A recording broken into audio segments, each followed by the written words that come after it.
మొంతా తుపాన్ ప్రభావంతో నేవీ అధికారులు రంగంలోకి దిగారు. తుపాను ప్రభావిత ప్రాంతాల్లో సహాయక చర్యల కోసం తూర్పు నౌకాదళం సన్నద్ధమవుతోంది.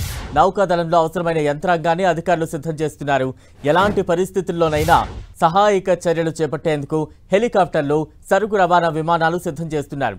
డీప్ డైవర్స్, రెస్క్యూ బృందాలకు సిబ్బందిని అప్రమత్తం చేశారు.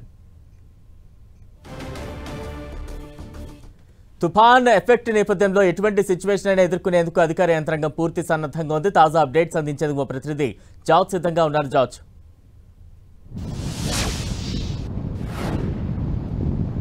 తుఫాను ప్రభావిత ప్రాంతాల్లో తూర్పు నావికాదళం యొక్క సేవలు అమోఘమనే చెప్పాలి. ఎప్పుడూ కూడా వారు తుఫాను ఏర్పడినప్పుడు తగిన సహకారాలు అనేవి కూడా ఎప్పుడూ అందిస్తూ ఉంటారు. ఈ నేపథ్యంలోనే ఈ మోంతా తుఫాను నేపథ్యంలో విశాఖ జిల్లా కలెక్టర్ అలాగే కొంతమంది అధికారుల కోరిక మేరకు వాళ్ళంతా కూడా ఈ తుఫానుకు సంబంధించి రెస్క్యూ టీంలు సైతం కూడా సిద్ధం చేశారు. తూర్పు నావికాదళ ఆధ్వర్యంలో 2 హెలికాప్టర్లు సైతం కూడా సిద్ధం చేశారు. అంతేకాకుండా సరుకు రవాణా, అంటే ఇక్కడి నుంచి వాళ్ళకి ఏదైనా ఆహారం కానీ ఇతర వస్తువులు, మందులు కానీ ఇవన్నీ తీసుకువెళ్ళడానికి సైతం కూడా సరుకు రవాణా విమానాలను సైతం కూడా సిద్ధం చేశారు. డీప్ డైవర్స్ తో పాటు రెస్క్యూ టీములు సైతం కూడా సిద్ధం చేశారు. ఎందుకంటే ఇప్పటికే చూసుకున్నట్లయితే కనుక ఏపీ వ్యాప్తంగా చూసుకున్నట్లయితే కనుక ఎన్డీఆర్ఎఫ్, ఎస్డీఆర్ఎఫ్ బృందాలు సైతం కూడా పెద్ద ఎత్తున అయితే ఇక్కడికి రావడం జరిగింది. ఈ నేపథ్యంలో చూసుకున్నట్లయితే కనుక తూర్పు నావికాదళం సైతం కూడా సంసిద్ధమైందనే చెప్పుకోవాలి.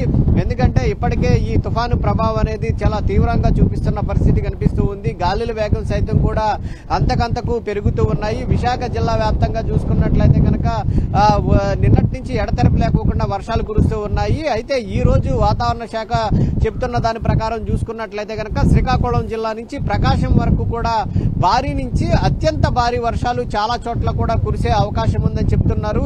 అయితే ఈ రోజు 28వ తేదీ సాయంత్రానికి, అంటే ఈ రోజు సాయంత్రానికి ఇది తీరాన్ని దాటే అవకాశం ఉంది. కాబట్టి తీరాన్ని దాటే సమయంలో చూసుకున్నట్లయితే కనుక అత్యధికంగా దాదాపుగా 90 నుంచి 110 కిలోమీటర్ల వేగంతో గాలులు వీచే అవకాశం ఉంది.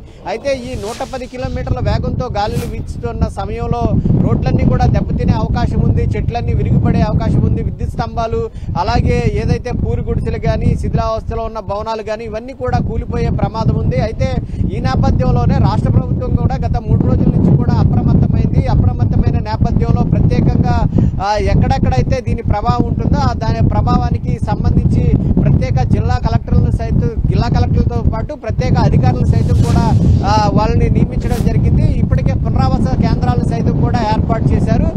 ఎన్డీఆర్ఎఫ్, ఎస్డీఆర్ఎఫ్ బృందాలు కూడా సిద్ధంగా ఉన్నాయి. అయితే వాళ్లతో పాటు సహాయ సహకారాలు అందించేందుకు, అంటే ఎక్కడైనా వరదల్లో చిక్కుకున్నా కానీ లేకపోతే ఎక్కడన్నా రెస్క్యూ చేయవలసిన ప్రాంతాలు ఏవైనా ఉన్నప్పటికీ కూడా నేవీ హెలికాప్టర్ల ద్వారా వాళ్ళని తరలించేందుకు సైతం కూడా నేవీ హెలికాప్టర్లు సైతం కూడా సిద్ధం చేశారు. అలాగే వాళ్ళ రెస్క్యూ టీంను, నేవీకి సంబంధించిన రెస్క్యూ టీమ్ సైతం కూడా సిద్ధంగా ఉంది.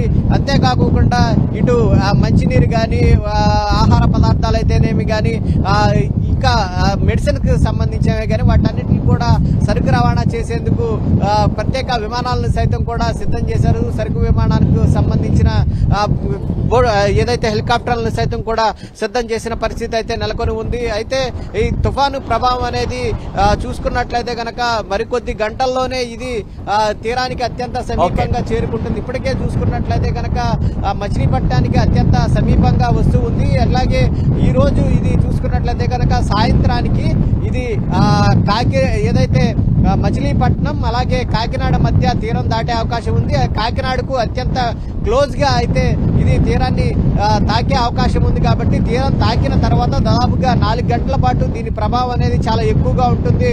ఆ సమయంలోనే దాదాపుగా గాలుల వేగం 100 నుంచి 110 కిలోమీటర్ల వేగంతో వీస్తాయి. ఆ సమయంలో ప్రజలంతా కూడా అప్రమత్తంగా ఉండాలని చెప్తున్నారు. సాధ్యమైనంత వరకు ప్రజలెవరూ కూడా అవసరమైతే తప్పించి బయటికి రావద్దని ఇప్పటికే హెచ్చరికలు అయితే జారీ చేశారు. మరి ముఖ్యంగా చూసుకున్నట్లయితే కనుక ఇటు నిండుకుండ, అంటే నిన్నటి నుంచి ఎడతెరపు లేకుండా కురుస్తున్న వర్షాల కారణంగా జలాశయాలన్నీ కూడా నిండుకుండలా మారిన నేపథ్యంలో